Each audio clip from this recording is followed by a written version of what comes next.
Hey guys, what's up? It is not Saturday, it's just a random hot day in the middle of the week, right before Christmas. I got some time to get out and shoot, so here's a little range report for you guys. Let's get into it. Alright, if I got snot dried to my face or wet moisture to my beard, I apologize, it's probably gross, but you know what? Deal with it. It's like 10 degrees out. It says it's 12 now, warmed up.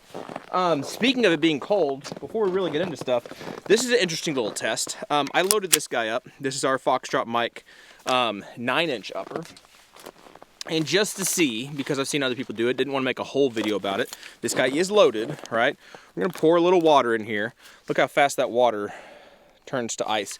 So we'll let that ice kind of settle in there for a second while we talk about stuff. And then we'll see how well that guy shoots when he's got ice up in the niblets. So, stuff we worked on today. Mainly suppressors, 2 suppressors.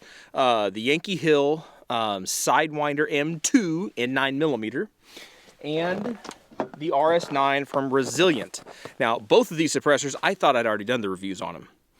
Somehow or other, my lines got crossed and I haven't done the videos. I did a bunch of content with it, but I didn't do the actual videos with them, or the reviews. So we shot the Sidewinder M2 on a couple different pistol hosts because it is a pistol suppressor only. It's not a PCC can, that's a pistol suppressor.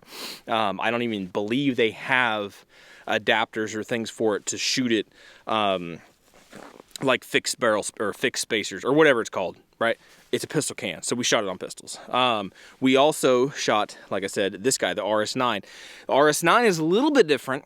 It is primarily a pistol caliber carbine can, right? So PCCs, we shot it on the MP5. Get that guy out.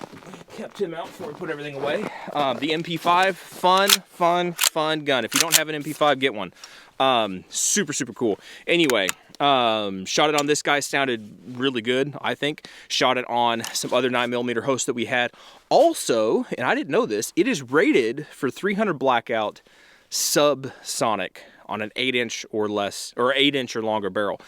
I don't have actually I have a 9-inch 300 blackout barrel, but it's not put on anything right now. I have a 5-inch, our little, he's put away, but the little 5-inch 300 blackout that we have, and with subs and the RS9, it sounded really good. So that'll be in the review. That'll be content for that. The MP5, we just shot some more of this today, just kind of shooting it some more just because it's fun and everything and whatever. We have the, make sure I say it right, the UTG Pro.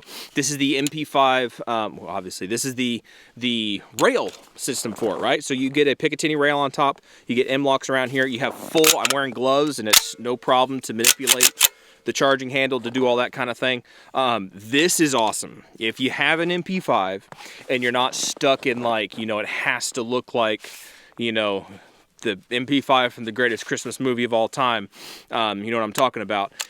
If you don't care about changing it up, if it has to look like a clone thing, that has to look like a clone thing. But if you want some functionality and bring your MP5 into like the modern era, this is the way to go, in my opinion. Solid lockup. You get all your M-lock, if I said Picatinny earlier, I'm sorry, but all your M-lock sections and stuff, and you still get full ability to run your charging handle like you're supposed to. Super cool. And it's not like it's adding a bunch of width and girth and craziness. This is the way to go. In my opinion, it's the way to go. And it's not terribly expensive. Also today we zeroed the E2 Add-A-Ball.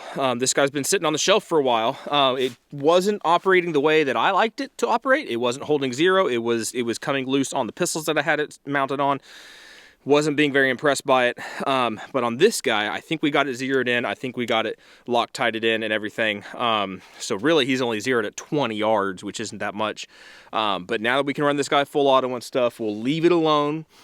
We'll let it set, we'll shoot it, we'll do stuff with it, and we'll come back later and check zero and see how well it actually holds zero. It's pretty dang cool though, if you can see, especially with that handguard, you can get your red dot. You probably won't even show up, but you can get your red dot, but you can also see through the channel, through your riser, and get a clear picture with your iron sights, right? So that's cool, so you don't lose your iron sights, and you get a nice, it's nice, it works. Anyway. Enough about that. Anyway, some other stuff we did. We have a P226. This is a 40 cal P226 that we put a 9mm barrel in. We put a 9mm power spring in here. This guy runs like a Swiss watch. kind of. I don't have a Switch watch, so I don't know. But this guy runs, shoots very well. Not super heavy recoil or anything. I kind of really like the steel frame, it's aluminum frame, but the metal framed pistols like the Beretta 92. I kind of like those guns a little bit more now. They're just neat. They're just neat. They run well and they shoot well. But this was fun. We did a little video on the Omega 9K and the CGS Mod 9SK, just kind of a little comparison between those two. Shot them on some different hosts, including this guy, but also really just trying to get this guy shooting and seeing how well it works, because it's supposed to be 40 cal, but we swapped those little pieces and parts in it, and now he's shooting 9 just fine. If anybody knows where to get a 40 caliber barrel, 40 Smith & Wesson barrel for the P226 that is threaded, I don't care what threading it is, if you know where to get a threaded P226 barrel in 40 Smith & Wesson, let me know. And I don't want the Barstool $350 barrel, custom made thing, whatever. I know that there's barrels out there. I just cannot find them. Anyway, if we could get that, I think this would be a sick suppressed 40 cal. I really want to do that, but I don't want to spend $400 on a barrel. Enough of that stuff. Some other things, two last things. That 300 blackout that we talked about before, it has the Evolution Weapon System bulk air group in it. This guy here, before we started the video, we poured water on him. This is the Griffin Armament Dual-Lok, so we'll see if this guy froze up and died. He worked earlier, but let's see if he froze up. Yep, he froze up. We're gonna keep that pointed in a safe direction for now. And this guy's had ample time to freeze. We'll see if he froze up. Might be a little bit loud. Oh, that triggers froze. There we go. No, he fired. He fired, but he held open. He wasn't supposed to hold open. So, something is all locked up in there. Not sure exactly what, but safe to say, this guy doesn't like to be froze. All right.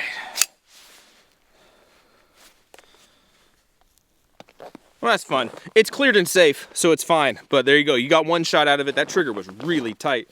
It obviously had water down in there that was froze up. There you go. So one of them shoots. This guy here, not so much. So there's a little cold weather demo for you. If you pour water and get water on your stuff, sometimes they don't work very well.